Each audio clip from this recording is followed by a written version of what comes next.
everybody. Welcome back to CMN 201. This is our class for Wednesday, the 10th of February, where we are transitioning over from talking about horror film to actually watching and interpreting some horror films. And today I had scheduled two readings, Nightmares, Origins in Film Gothic, and also horror film, genreification.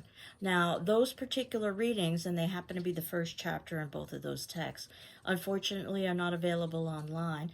However, what I've been trying to do is to give you a sense of what those readings discussed with my class videos. And certainly you can always go back after the fact if you haven't had a chance to read those particular texts and read them in their complexity, as since I've been simplifying on some levels. And hopefully those readings will serve as a good foundation, a good scaffolding for actually interpreting the horror films, which is what the point is of this particular class, and where our readings and our writings are ultimately headed. You don't have a writing assignment until we've actually watched the film Dr. Caligari and we have had an opportunity to talk about it. So ultimately, even if you don't have the textbook yet, that doesn't necessarily mean that you can't participate in the interpretation and the analysis of the films themselves, because luckily I've been able to find links online for those films. In Origins in Film Gothic, it talks a little bit about the history of horror film, which begins with Gothic literature, which also happens to be a class that I teach. The first Gothic novel appeared in 1764, entitled The Castle of Otranto. And that's usually identified as the first Gothic novel because it helped to establish many of the trappings associated with Gothic that has morphed into finally what we call horror. Now, I can tell you The Castle of Otranto is a particularly poorly written text, but that said, it did help to establish the conventions of things like monster or villain. And in fact, in Latin, the word monster is monstrare, to show or to reveal. And I would argue that the monsters we will be examining this semester show or reveal quite a great deal about their time period and their society, as well as ourselves as viewers. Haunted castles and houses, especially in Britain, which is where the Gothic tradition began in the late 1700s and the 1800s. The focus would be more on the castle than the house, with the secret passageways and dark and gloomy areas. In fact, setting is very important, that things be dark and gloomy. Think about how Halloween, it's so important to have the right setting. A damsel in distress and a hero who perhaps can save that damsel. Themes of decay, descent, decadence, questions of madness and insanity, and obsession with the past, possible supernatural events that could not be explained through the natural world, through the scientific world, and a doppelganger, or a double. And there is a folkloric tradition that says that we all have a double, and there's all kinds of traditions about what it would mean if we ever encounter that identical double to ourselves. But expect to see doubling, and especially and even tripling in some of these plays. And us versus them, that anything that is outside of ourselves, anything that is alien or different, is considered to be a threat and is oftentimes identified as the other, if you've ever seen that particular term. Though the Gothic first began as a architectural term, and if you think about these great the cathedrals that would have these huge entryways and spires, and it was considered to be rather excessive and grotesque.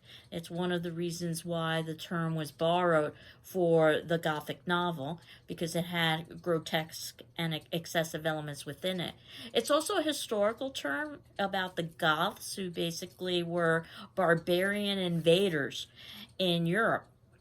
So you put all of that together, and we get what we know of now as horror film, which is a history of anxiety that's stated on page 3 in the Origins in Film Gothic, that expresses our cultural myths and our traditions and our legends.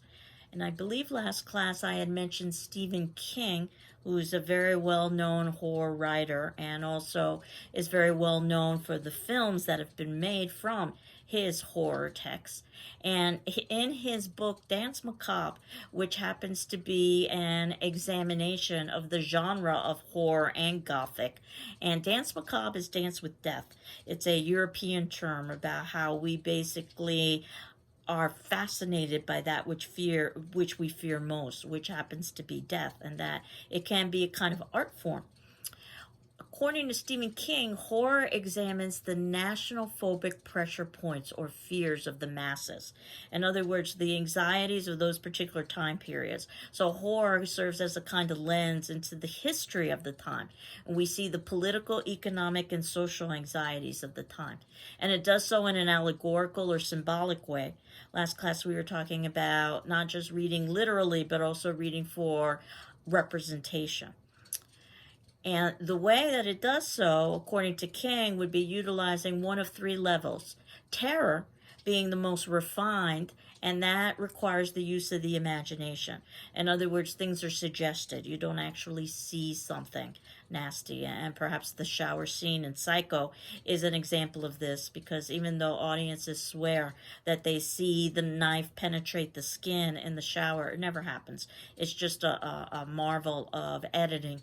And it's your mind that basically fills in that gap.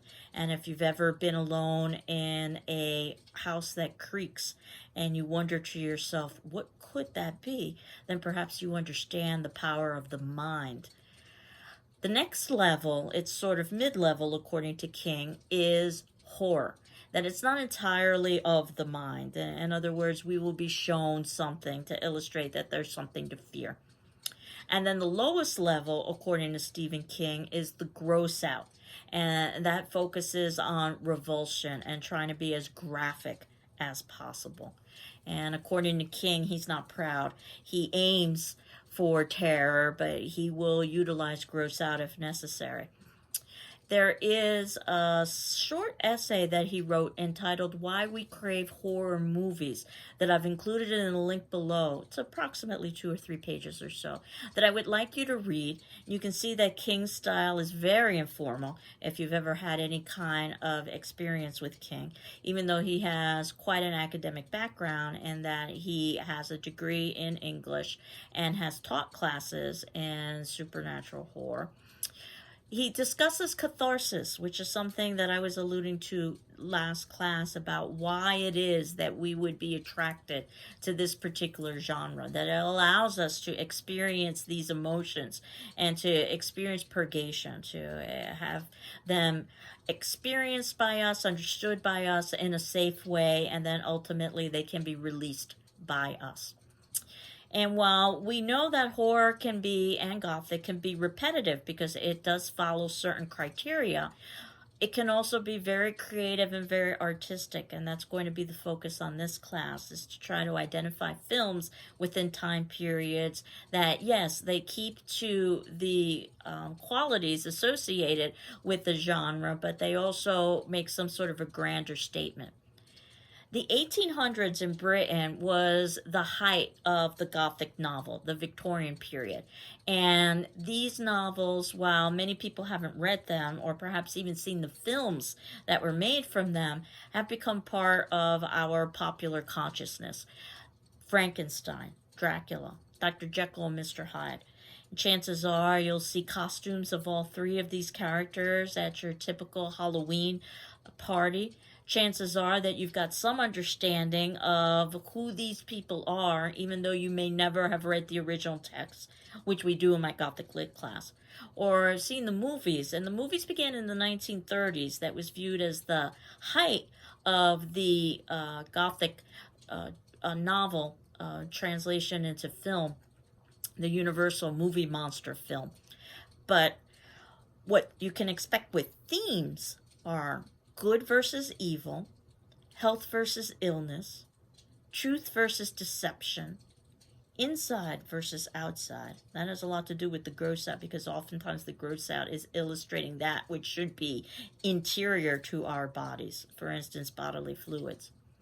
Madness versus sanity, reality versus fiction, abnormal versus normal. So you can see that it's very much a situation of contrast. The early Hollywood filmmakers, they were oftentimes immigrants who used the myths and superstitions of their old cultures, and they translated them over for something that would be appropriate for the United States. And one of the things that was required, as the documentary had discussed, Nightmares in Red, White, and Blue, which I had you watch last class, was the importance that the other, or the villain, the monster, is vanquished. That there is a restoration of order. That isn't necessarily something that's required now, but it would have been required in the early days. And if you wanted to divide up the history of horror from a decade perspective, it probably begins in the 1920s, which is where we are going to begin with The Cabinet of Dr. Caligari, which is arguably perhaps the first horror film ever made, at least according to film critic Roger Ebert, who you may have heard of, who was a quite important critic over the last several decades, though he passed, I believe, several years ago. The 1920s, and the obsession with World War I and the fears and anxieties associated with World War I, and the death and disfigurement that was a result of that particular war. There had never been a war that had that much brutality associated with it. The 1930s and the Great Depression, and the need for escapism from the horrors of the economic anxieties of the time. The 1940s, the beginnings of the studies of abnormal psychology, finding out that perhaps we ourselves are the monstrosity, and unfortunately another world war, World War II. The 1950s and some of the political tensions associated with communism, as communists were viewed as the great enemy against America. The space age race, and the threat of nuclear war, and all of those combined together for many of the films of the 50s. The 1960s, the discussion that the American dream has collapsed and was perhaps never true to begin with. The 1970s, a time where there was an open examination of what was previously taboo. The 1980s, a return to conservatism and Reaganomics. The 1990s, the birth of an incredible new technology, the internet. The 2000s, which is oftentimes the case when we are beginning a new century. Is this the end or the beginning of something? Could we have Armageddon? If any of you know about the Y2K bug, which we'll talk about in several classes when we get a little bit closer to the 2000s, there was this thought that when we transitioned over to the year 2000, computers had not been programmed for that change. They had only been programmed for a 19 at the front of the year, not a 20. And the fear was that all computers would basically freeze and civilization would descend into chaos. That didn't happen, obviously, but I can tell you that I have memories of this because I was around during that time period, and the concern we all had of what would happen on midnight as we transitioned over from 1999 to 2000. And then the 2010s, the racial and cultural tensions that we are still struggling with in the 2020s, though we are very early on in the 2020s. I haven't yet identified a film for the 2020s, though there is room in our syllabus for one more decade, one more film. We'll see what the decade gives us. Talking about genreification, a genre is a category, and horror is a category, again, that begins in the Gothic tradition. And that is somewhat different than science fiction, in which the science can explain something, and is somewhat different than fantasy, which is placed in a world that is unlike our own. But all of these genres mix with one another, and science fiction is oftentimes identified as horror. In fact, the science fiction film Alien is oftentimes identified, and Aliens, as two major horror films. I've always personally thought of them not as horror films, but as science fiction films. Fear was something that was inspired by early film images, just the idea of the beginnings of film. In the 1800s, when film was being developed, a train pulling into a station inspired fear by its viewers, or ocean waves. In fact, viewers who were watching ocean waves on screen would even step back because they were afraid that they would be hit by the water. This was a remarkable technology, what they were experiencing. Of course, from our perspective, that seems highly, unlikely that we would have that kind of reaction. But can you only imagine, the kinds of reactions that we've had to some newer technologies initially that future generations will shake their heads about and say, well, how could they have ever have been awestruck or inspired by any of those technological revelations during their particular time period? So, as I indicated, Roger Ebert and many other film critics have identified The Cabinet of Dr. Caligari as perhaps the first horror film, which is why we are beginning with that particular horror film. And eventually, you'll have a journal due for that film. It would be due on the 24th of February on Wednesday, which gives us enough time to watch the film and to talk about it before you actually hand in a written assignment.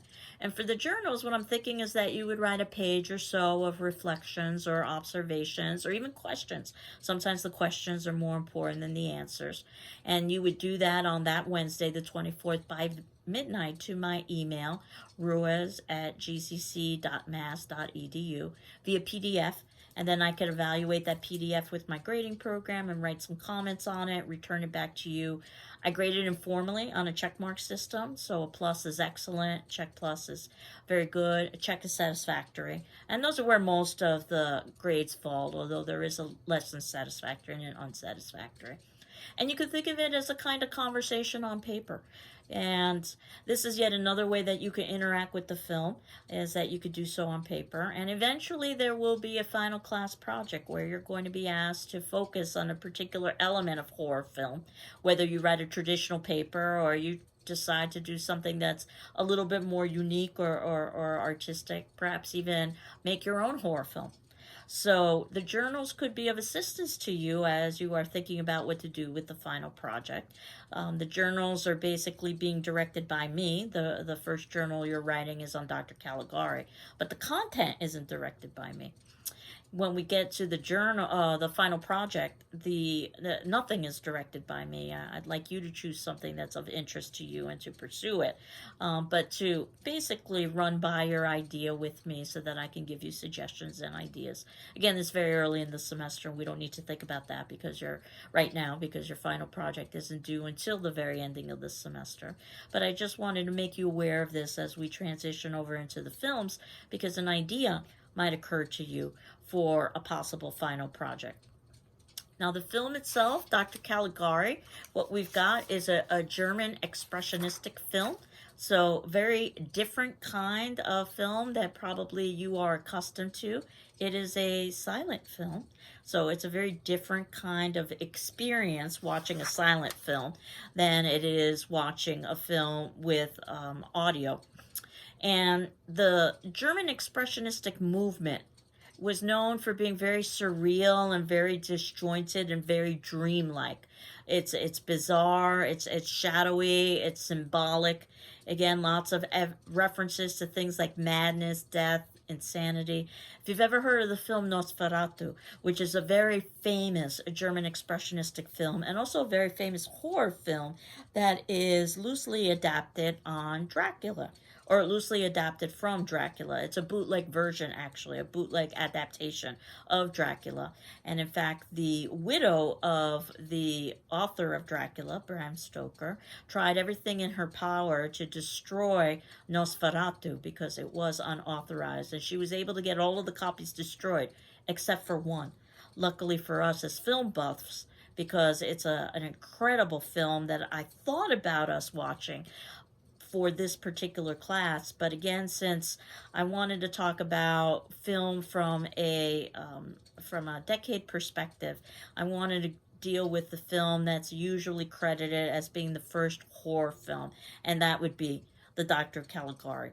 However, we will be watching Dracula as the film that represents the 1930s and talk a little bit about that and the Universal Studios adaptation.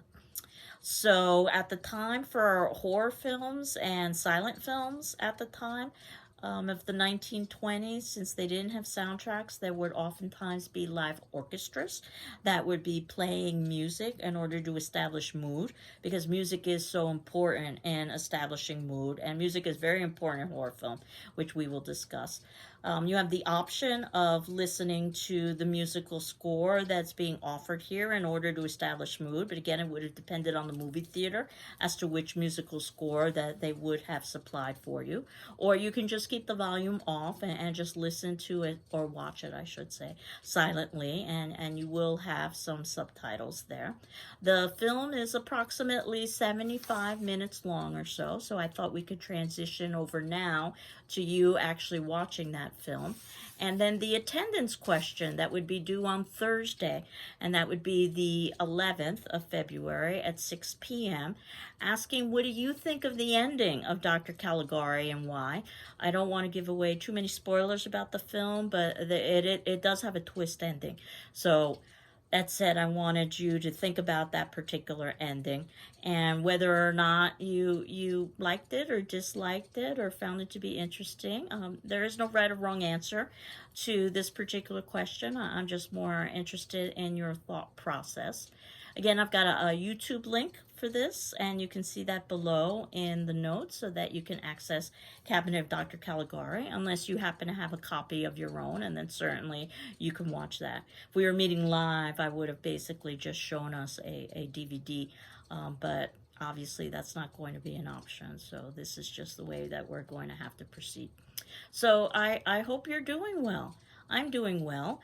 And next class, we will talk about the Doctor of Caligari and also prepare for our next film, which will be Dracula. Take care. Bye-bye.